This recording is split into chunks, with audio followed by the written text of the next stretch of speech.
नमस्कार भावा बहिणीनो. तर आज आपण बनवू कारलं. अजिबात कडू लागणार नाही बघा. अशा पद्धतीनं जर तुम्ही केलं तर. ह्या बघा, मी 3 कारलं घेतलेत. आता कारल्याला आपण घेऊ आधी कापून. तर कापायला मी बघा असं चिप्ससारखं कापायला लागले. थोडंसं मोठं मोठं कापायचं, एकदम पातळ नाहीत बघा. मी इथं चाकूनं कापते, तुम्ही इळीनं बी कापलं तरी चालतंय. हे बघा असं कापायचं, एवढं मोठं मोठं. जास्त बारीक बी नाही, जास्त मोठं मोठं काप करायचं नाहीत. तर आता ह्याच्यावर आपण घालू मीठ, अर्धा चमचा मीठ घालून ह्याला ठेवू आपण बाजूला. अर्धा तास ठेवणार आहे मी. अगर टाईम नसला का नाही आपल्यापाशी 10-15 मिनटं जरी ठेवलं तरी चालतंय. आता ह्याला मी आधी चांगलं मीठ लावते आणि ह्याला ठेवते साईडला. तवर आपण चपात्या, नाश्ता, चहा पाणी करून घ्यायचं. तवर कारल्याचं कडूपणा कमी होते बघा मिठानं. अशा पद्धतीने लावायचं आणि ठेवायचं ह्याला बाजूला. आता बघा मी अर्धा तासानं घेतलं आहे. तर ह्या कारल्यानं बी पाणी सोडले बघा. मीठ लावलं की पाणी सोडते कारलं. चांगलं असं आपण ह्याला चोळून घेऊ. चांगलं चोळून ह्याला धुवून घ्यायचं. 3-4दा धुवून घ्या आणि ह्याला ठेवा चाळणीत. बघा एवढा मध्यम आकाराचा एक कांदा घेतला आहे. 5-6 हिरव्या मिरच्या घेतल्यात. अगर हिरवी मिरची नसली की टाकायचं मग लाल तिखट. आता मी कारल्याला धुवून घेतलं बघा. 4-5दा चांगलं चोळून धुवून घेतलं आणि त्याला ठेवलं बघा चाळणीत. आता इथं कढाईमध्ये माझ्या तेल होतं गरम. तर 30 तेल घेतलं मी. ह्याच्यात 2 चमचे. जरा उतानाच आहे बघा. ही चमचा जास्त खोलगट नाही. ह्या चमच्यानं 2 चमचे घेतल्यात. पळी असली तर 1 पळी घ्या. मोठी पळी असली तर थोडी कमी भरून घ्या. मोठा मोठा कापल्याला कांदा घातला ह्याच्यात. कांद्याला थोडंसं सॉफ्ट करून घ्यायचं.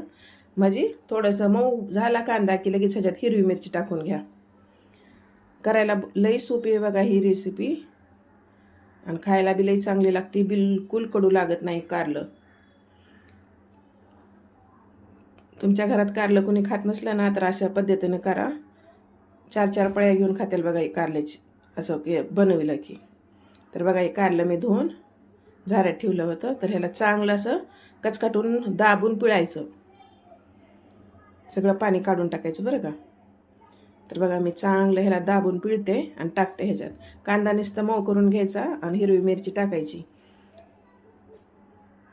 आणि बघा असं कारलं दिलं टाकून. आता ह्याला हलवून घेऊ आपण. मंद आचेवर हलवायचं बरं का. आपलं कारलं बी शिजायला पाहिजे का नाही, नाहीतर कच्चंच राहील. तर थोडा गॅस मी बारीकच केला आहे.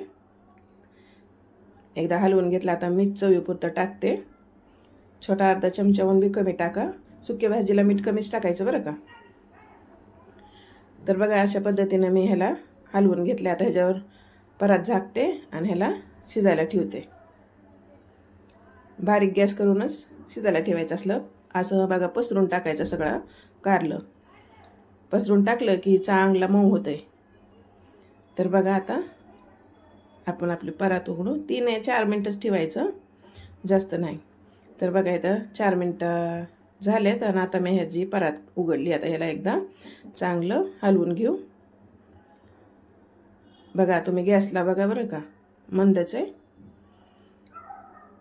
चांगलं एकदा ह्याला हलवून चमच्यानं हलवत राहायचं आणि शिजवून घ्यायचं. आता बघा झालं ही चांगलं शिजले कारलं. आता ह्याला उतरवते खाली. एकदा नक्की करून बघा बरं का. धन्यवाद.